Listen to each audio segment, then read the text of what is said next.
when you're looking at putting people below you, and I don't care if it was when you're wearing 4 stars or today and you're sitting on a board, what do you look for? What's the big things? Yeah, it's actually interesting, and of course, in any of the units, I mean, to the Army and to the Navy, to a lesser extent, people come through a funnel and they have to meet some requirements. In the special ops community, and this is not all encompassing. Certainly, you're looking for individual competence. Is the person individually competent, and probably most importantly, as someone coming in, do they have the ability to learn advanced skills? Are they trainable? Can you bring them out and if you're going to expose them to some really hard things, are they going to be somebody who's able to adapt and learn that information?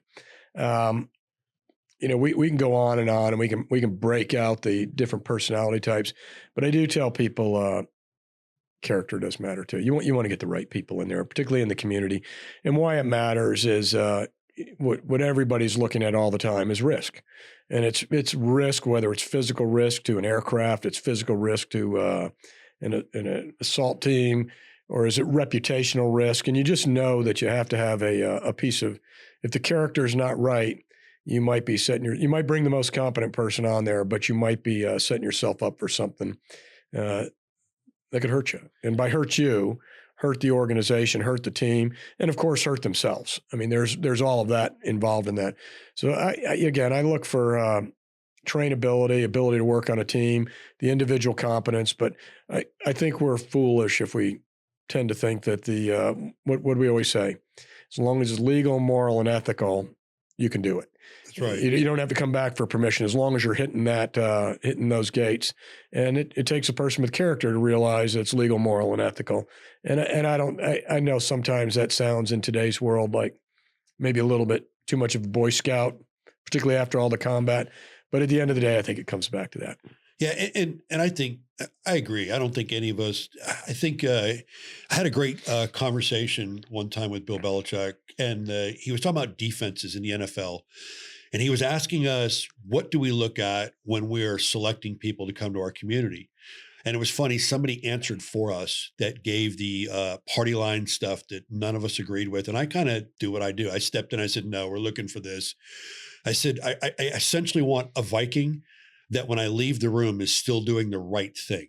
That's always doing the right thing, but is ready to go, because that's what this community is about. Yeah. He goes, that's pretty funny because the first answer that was given to me, I wouldn't have a defense in the NFL. He goes, I need gangsters, but I need gangsters that are doing the right thing. Yeah. And I was like, it's the same thing.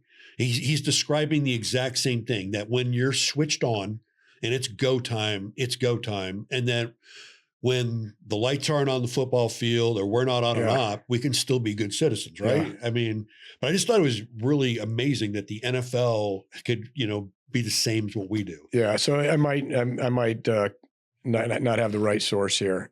Probably a little bit before your time, but you may have seen it on some walls. I think it was General Downing.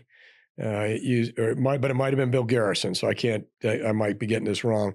But would say, I want you to look at the group and goes, I want you to think like a bunch of bank robbers when you're solving problems, but I really don't want you to rob a bank. I want you to be ethical bank robbers. And so, the same mentality. You want people that are going to be able to necessarily be creative, but you don't want them to be so creative that they get outside and, hurt themselves or cause reputational risk to to what we're trying to get done. No, and the one problem I had, and I won't say it led to my retirement. I think, 30 years is good service run. But one of the things that I had a difficult time with was when we started getting assistance from outside the commands on rules of engagement, things in combat that made the job almost unsafe. It made to the point where I felt we couldn't even defend ourselves and things like that.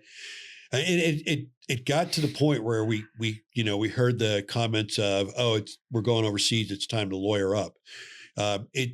That's just a really adverse environment when you can't do what you're supposed to do. I mean, did you feel or see a lot of that? No, but you'd have to ask the guys that work for me. I didn't see a lot of that in terms of one of the conversations you have in every, whether it's the flight leads gathered, whether it's a team room, whether it's a ranger platoon, a ranger squad, is again, you just remember who we are at the end of the day. But I don't recall. Again, somebody may say something different, but even the last 3 years, I didn't have a hard time with rules of engagement.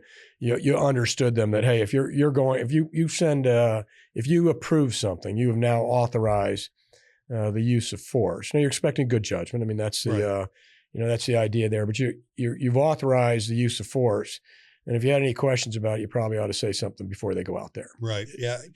But you made a comment. It was it's something, and I want to explore this a little bit more. I was actually talking to a young special forces team leader who was heavily involved in the Battle of Marja.